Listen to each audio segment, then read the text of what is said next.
Rad suit, someone says. Wear the By the same way, or suit every day. you are all being recorded, so don't say anything that you do not want to have on a recorded video. I'm gonna have to turn all this off. All right, and if you are not on mute, please mute yourself unless you're myself or Jared. And if you would like to submit a question, please do so in the chat. And that question will be relayed over to Jared to answer. So to get started in 1 minute at 2:02, Jared, have you been nervous about this or excited? I'm pretty much always nervous I'm always nervous when it comes to public speaking stuff. Just act like you're just talking to me. Yeah, but it's a bit different now with all the Zoom stuff. It's like you do it all the time. Yeah, exactly. If anybody has any questions they want to pre-post, please go ahead and put it into the chat, and we will work through those and start asking him his deepest, darkest secrets in business. It's fine, Clay. Clay, go ahead. I know you got some. Okay, so let's get started, and I'm going to make you spotlight for everybody. All right, so thank you so much, guys, for being on today's Lead 360. It used to be called Lead on Fleek, but we switched it up because we wanted it to be more of a reflection of leadership from when you start to when you get to where you are today. So that's, full circle. So every month we are going to be joined by a leader from within First Option Mortgage for a 30-minute conversation to discuss their leadership style and how they got to be where they are now. And you also have a chance to submit questions to be answered live. So be sure to ask those questions into the chat for our guest today, which is Jarad Vinup in our Indiana office, or as they like to say, Indy. Jarad entered the mortgage industry in 2004 after mistakenly applied for the same loan officer position 15 times in the same month. Though Jarad had no previous mortgage sales experience, the company was taken by his general gusto and relentless nature and persistence. After taking two, let me enter those people. After 2 record-breaking years, Jarad was recruited by First Option, where he has remained ever since. In his 16 years at First Option, congratulations, that's amazing, Jarad has worked his way up the ladder from loan officer to assistant manager to manager, regional manager to president and area president. He has led offices in Atlanta, Columbus, Jacksonville, and Minneapolis. While he has been the president of the Indy office since 2010, it wasn't until 2013 when he was no longer traveling as a regional manager and he was able to solely focus on the Indy branch and surrounding areas. The role he still has for 9 years later. In his spare time, he enjoys working out at Orange Theory Fitness, brushing his beloved standard poodle Magnolia, sipping bourbon, and stumbling around the basement on an Oculus headset. So everyone, please welcome Jarad to today's call. Clap, clap, clap. Yeah. Thank you. I had to get my poodle in there. I know, it's perfect. So thank you so much for taking your time out today. I know you're a busy guy. So let me just get started. The first question that I have for you is, Jarad, describe your morning routine. So this may sound a little better than it truly is because I'm not a morning person, but I work out probably 4 to 5 times a week at Orange Theory. So it makes it seem like I'm a morning person. So I wake up, my class starts at 7 a.m., but I actually get up about 6:40. It's a 15-minute drive. So I basically stumble out of bed, rush to Orange Theory, I make it right on time, work out, then come home, have breakfast, and then head to the office about 9 or 9:30. I can't stand having unread emails. So I really go through all my emails and then try to get marching orders out to everybody, so everybody's kind of the day's working for me versus me trying to catch up and chase the day. On the days I don't work out, I get up about 8 or 8:30, which is my normal, and make it into the office about the same time and do the same thing. So Okay. if So I don't let work me, out though, it's a major stress release for me. well, that was going to be one of my questions was what drives you to stay healthy? One, I started having kids a little bit later in life. So my youngest is 3 and I am 41. So I really, I'm going to be in my 50s when he's still in high school, I guess, ish. So I really need to be, in decent health so I can kind of keep up with him and my daughter. But then also stress relief. When I don't work out, I tend to drink too much and I need something else as far as stress release. I feel like I do a lot better when I actually get up and go work out. Okay. So So health and stress, good both answers. health. So got a question in the chat. What is something that is counterintuitive about leadership? Hmm. I would say that that there's just one way to do it. There's tons of different ways to be a leader. You can be, the person that, wants to kind of be kind of leading from the back and, telling people what to do and trying to support people in that way. I really like to kind of be in the trenches and lead from the front because that's just my leadership style. I also think one mistake a lot of leaders make is they think they always have to have the answer, and that's just not the case. Good answers. All right, moving on to the next question for you. What was the biggest leap of faith that you've taken during your career thus far? So back in 2010, the opportunity arose for me to start. I was a manager, but the opportunity arose in Indy for me to start an Indianapolis 2 office and kind of take over both Indy 1 and Indy 2 at that time. But it was gonna cost me $75,000 to do so because you kind of had to buy in back then. So I borrowed money from my wife's parents, who I just got married to a year before, so that was odd.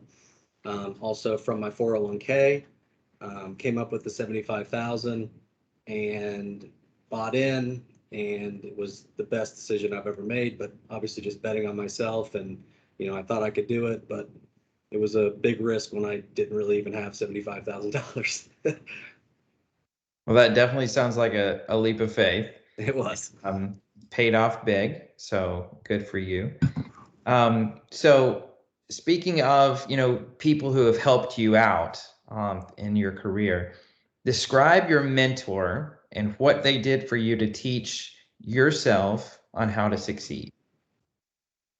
Um, so this is kind of an interesting one for those of you, for people that have been with First Option for a long time. Um, because my mentor, has kind of had a long history with First Option.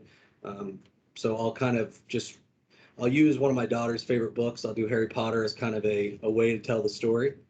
So we'll say, my mentor is you know who, or he who must not be named, um, is who we're going to go with as my mentor. But in terms of him helping me, it was, really pushing me extremely hard, harder than I ever thought I could be pushed to be successful. The importance of goal setting. That was something that I, coming out of college and everything, just knew nothing about. And then also, really, not allowing, me to, give myself any out. So if I set an extremely lofty or high goal for myself, then, even if you came up short, that wasn't acceptable. Even if it was, better than any of your peers around you, your goal was, but if you still came up short, it wasn't acceptable. He then quickly became my D mentor, also back to the Harry Potter. At the end of, his kind of life cycle, he continued teaching me things, but it really turned into, kind of what not to do, like how to, not how to treat people, and not how to act in business. So that's how Baltimore helped me. Okay. That is a LinkedIn post waiting to happen right there. It's not. There's too much. There's too much around that story. Okay. All right. Well, next, let's say we'll jump into this next question off in the chat. What is your favorite moment from your career so far? Because we know that you have such a large one, before you still to come. I wouldn't say. I mean, favorite moment's probably difficult. I mean, a recent memorable moment was we just recently moved new offices, and I'll say memorable, but honestly, I'd really like to forget it. We moved offices. We've been in the same office since 2006, so we had quite a history there. We had really old furniture. So during COVID, which is when my lease was ending, I didn't give myself enough time, so it was a major learning experience. But basically, having to go out, find a new office, find a designer, talk to contractors, get all new furniture, work with the company on that. I wouldn't say it's favorite, but it's definitely memorable. I hope to never have to do it again. But I really, really learned a lot through that experience. Okay. Well, thank you for sharing that. Yeah.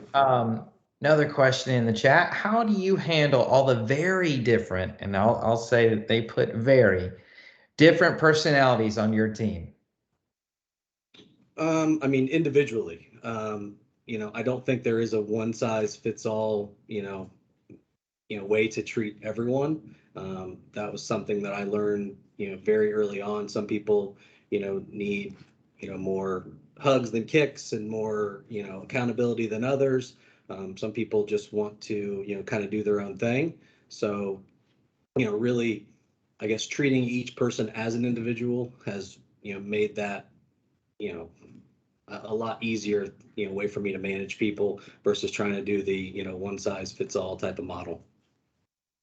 Very good. And yeah, having different personalities and, making them all gel and work together, that's no easy feat. So good for you on figuring out the secret sauce to your team to make it work. Yeah, I've been fortunate enough to have a lot of people on the team for quite some time. So it hasn't been something that happens overnight. But some of the people that have been with First Option have been here since 06, 07, 08 with me. So it's something we've kind of learned over time. Well, speaking of teams, how would your peers and coworkers and even teammates describe your managerial style? I would say, you know, like I'm probably hardworking in the trenches with them. That's kind of how I like to be is hands on. I hope that they would say that I care about them and their success. But my style is to be right there alongside them, kind of doing what they do. I still, I have a team, as far as from an origination standpoint now, but I still kind of heavily originate myself, with the help of several people. But that's the way that I've found, I can be the best leader and manager is to kind of do what they do so I can see, where where our process is falling short, where the hurdles that they may be coming in contact with that we can fix, but really kind of in the trenches with them. Very good. So let me ask you, in regards to work and life, how do you find a balance, a work-life balance? Or do you believe in work-life balance? um i I believe in work-life balance, I guess. I mean, I believe in the thought behind it. I wouldn't say that I have one. I'm getting better. Like if I go on vacation or something, I used to, really be on my computer a lot. I'm getting better now with not doing that. But being that I do still kind of originate, I deal with the front end of the process, so working with the realtors and the customers at the very beginning stages. There's a lot of times where I am working on the weekends for different pre-approvals, things like that, or answering questions for LOs who are also doing the same thing. However, I don't I don't really look at this is very cliche, but look at it as so much work because I do like what I do. I like the people I work with. So it, it does feel less like work. Plus, a lot of times with with this job, you can do it sort of from anywhere. So even if I'm at home with my kids, I can pop into the office for an hour real quick, do some work. I'm not digging ditches. This isn't tough stuff. Do a little work, and then I'm back to normal life. So I believe in like I said, the theory behind work-life balance, but I wouldn't say that I have one, and it's not something I really strive for. If that means shutting off work at 5 o'clock or 6 o'clock and never thinking about it again, it's never going to happen for me. I don't want it to happen. Okay. And that's a good thing for you to know yourself, so you can recognize that. Question in the chat from Josh: being one of your new loan officers, what is one thing that you would share to your other loan officers on how to make it through the first year and develop a long-term successful career? I mean, one of the things, is the realization that the first year is going to be difficult. Once you have that, knowing that you're not going to make a lot of money as a loan officer in your first year, you need to use that year to, to really soak up and learn, the whole part of the process, not just how to do loans, but, how to work with realtors to get future business from them. That is the most important thing to learn in that first year. Understanding that, again, you're going to see a lot of people around you who are making a lot of money, and it really feels like I'm failing because I'm not making what I'm not doing what they're doing. You see their production, you hear about it, but that is absolutely not the case. A lot of these people have been in the industry or with the company for 5, 10, 15 years. You didn't see all the work that they had to do in the beginning to get to where they're at now. So really just taking that first year to to learn the entire part of the process and how you can build your business from that. Very good. Thank you for that. So being a leader comes with its ups and downs. So what would you say is the biggest downfall of having a leadership position? Because it's not for everyone. The biggest downfall, and I've gone through this before, where there's days where I'm like, oh my gosh, I would just love to get out of this. I'll just do my own loans and not have to deal with anybody and deal with any problems. But it's in addition to your problems, and if you're still an originator as a leader, having to work on your own stuff, you then also have to take on, and you should take on your branch, your people's problems as well, to a degree. Because you need to help them. You can't just leave them on an island out on their own. So you have to really take on, the issues that they're having as well, help them get through them, so that the hope is that those problems don't arise again in the future. So it's really just the amount. So you have your own stuff, and then also, your people's. Well, that sounds like you definitely have had downfalls in your situations, and you know how to overcome them. So speaking of that type of thing, what type of strengths do you feel best describe who you are? My mom says I'm very good looking. It's funny. That's true. I'm glad you recognize that. No, I don't recognize. She So does, which just is say awesome. confidence, I guess, Yeah, is one. yeah. Confidence would be, yeah. No, so I would say, strengths: caring, hardworking. It's rare that anyone outworks me. I'm normally the last person in the office, going back to the work-life balance. So very hardworking. And really internalizing, again, my people's issues and trying to help them work through them. Okay. So another one from the chat. Why don't you need to rush files? Didn't we already have this? We had the same one on Phil's. You can guess who asked that question. I wouldn't say we don't. We do from time to time, but we try to make it as rare as possible. It all really comes down to a system. So having a system in place, where, where if you follow that system, the files are going to flow on their own. But then also, I would say, in certain situations, if if there was an issue on the front end of a loan or the front end of a file that was our fault, it's taking accountability in that, and having to make the difficult phone call, or figure out some other way to make the file work without having to ask somebody else for a favor. Because when we're having to ask for that favor, it's putting somebody else's file behind, who may have done everything right. They didn't take too much time on the front or whatever. So I would say that's probably the reason we've rushed so few, is that once a loan officer has to deal with that, and they deal with coming and asking for a rush, and we dig into it and say, well, what happened here on this file, and they have to answer for that. Next time it's like, well, I better just get better on the front, because he's probably not gonna give me the rush if he goes and sees that I took 2 weeks to get the contract. Well, speaking of your process, would you ever be open to bringing on people to work with you to where you are their mentor? Yes. Yeah. Okay. I will be sending out your email. I'm kidding.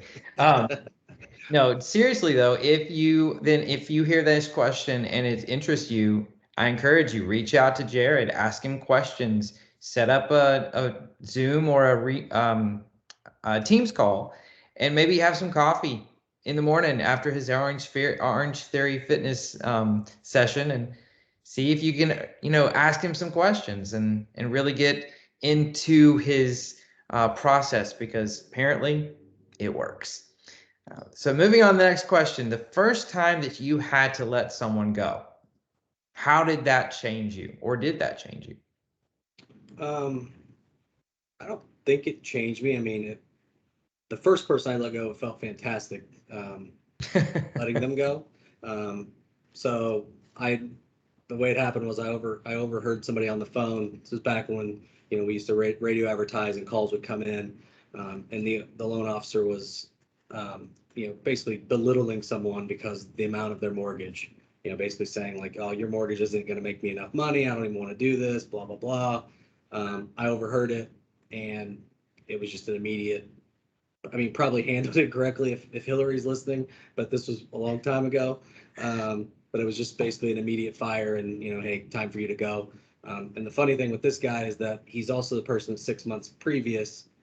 He called me from the airport when he was heading to training because he couldn't pay for his luggage, like his checked bag. So guy who 6 months ago was calling me from the airport to pay for his baggage so he could go to training, also then 6 months later on the phone was telling someone that their mortgage wasn't worth his time and all this different stuff. So it felt good. I mean, I will say the one thing I will not tolerate is someone treating a customer with disrespect, and that's morphed to internal as well. But in the beginning, it was very just the way we were set up was very customer centric. So treating a customer with disrespect or belittling them or anything like that is not tolerated with me. I actually fired Phil's brother for that. It's a definite customer service fail for sure. Yeah. So speaking of fails, where have you failed and learned? I mean, I fail a lot, like small minor fails very often, weekly, monthly, whatever. And I try to do my best to learn from them. I mean, a major one would be when I first got into management in 2007 down in Atlanta.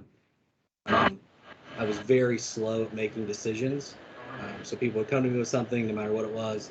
I thought I had to have like 100% the right answer all the time. So I would just take forever to try and find the answer.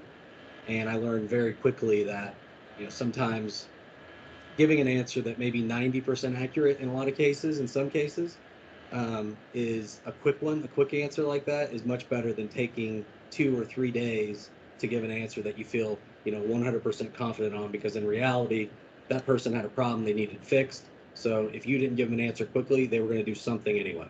So even your 100% right answer 2 days later was too late. All right. And Alex Rodriguez wants to know, is it hard being awesome? It is very hard. I work very hard at it each day. So we're coming up on the last 5 minutes of this. It went very fast. So thank you for being so open. ask a couple more questions for you. So, a moment you can pinpoint that changed you for the better. That's actually a really easy one for me. So it would be getting my MBA. I graduated from the program in 2015. So I started in 2013. But getting it was more the process of getting the MBA. So around that time, I was a regional manager from 2012 or 2011 through 13. My regional manager position was, you know, removed, alleviated. Also, the market was changing. My dementor was really kind of difficult on me. So I was in a really bad spot professionally, just beat down. I had no confidence. Came back into the branch. I had no real idea, like the market had changed. It's all purchased now. I didn't know what I was doing. So I really started my program thinking, this is going to be my way to get out of mortgages. I'm going to do something else.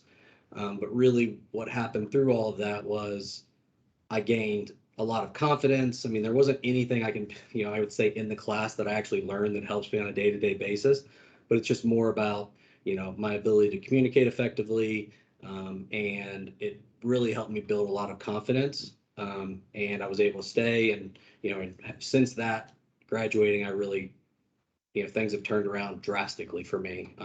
So that was by far the number one thing for me. Cool, great.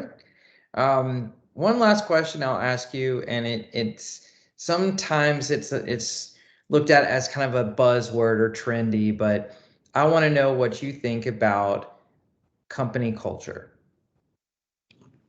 Um, I I think company culture. I think company culture is extremely important. I think it's very difficult to create company culture. I think the focus really needs to be more on branch culture, which then creates company culture, which I am a huge branch culture person. I will say we've really fallen short, in the fun aspects of the culture piece, since COVID, just because, it's less of, people that are, not in the office as much. We do less things. But really through all that, the other thing that I think was missed for us is, when we had everybody in the office every day, it's a lot of people working together, having fun, getting angry, being happy, like you see all the emotions with people together.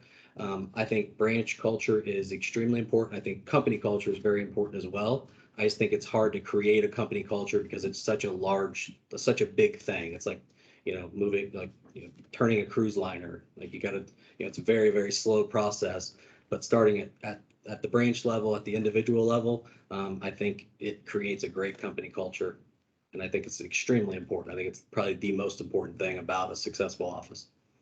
I totally agree with you. And yes, it does not change overnight. Company culture is it's a bear to handle and to coordinate. So I'm glad that you're on board though with that, because it's so important to have leaders who understand the importance of it. So we are almost done. Do you have any last things that you want to talk about or you want to hit on that possibly you thought were going to get asked but didn't?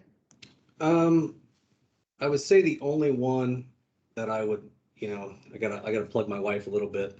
That sounded weird. Uh, um, but in terms of like just my, in terms of attributing, my success to someone, she would be the person that I would say is probably been most integral in my success. One, she keeps the household like I know everything's being handled. I know the kids, have a great situation. Plus, I mean, pretty much nightly we have, conversations in my office at home, about work, about things that are going on. And having her perspective has always been extremely, helpful. She really helps me talk through and work through things. Plus, she is also the one who probably got me through my MBA program, in terms of the actual work. So she's been extremely helpful and, an integral part of my success. Awesome. And then Well, the only last thing would be, I will, just like Eric said, if anybody does have questions or they want to just chat, I'm definitely open for that. Feel free to hit me up. I would love to do it. thank you so much. And these types of interactions with our leaders are so important, because it just shows that we've got this open door policy, that you guys are easy to talk to. You're not, some scary dragon, or, some icon that is up there that are untouchable. You guys are very responsible and open to talk to. So thank you for being on here today with us and sharing everything that you have. Sorry I didn't have harder questions for you, but you are definitely someone who we all can aspire to be successful. So thank you today for coming on. Thank you. I'm glad you didn't have harder questions, because this stuff makes me nervous. So. Well, I will be sending this out to everyone at the end. So the recording will go out, if not today or tomorrow, and it will also be up on YouTube, so you can go and look at it at any time. So Perfect. Have a great day, everyone, and thank you, and see you next month on Lead 360.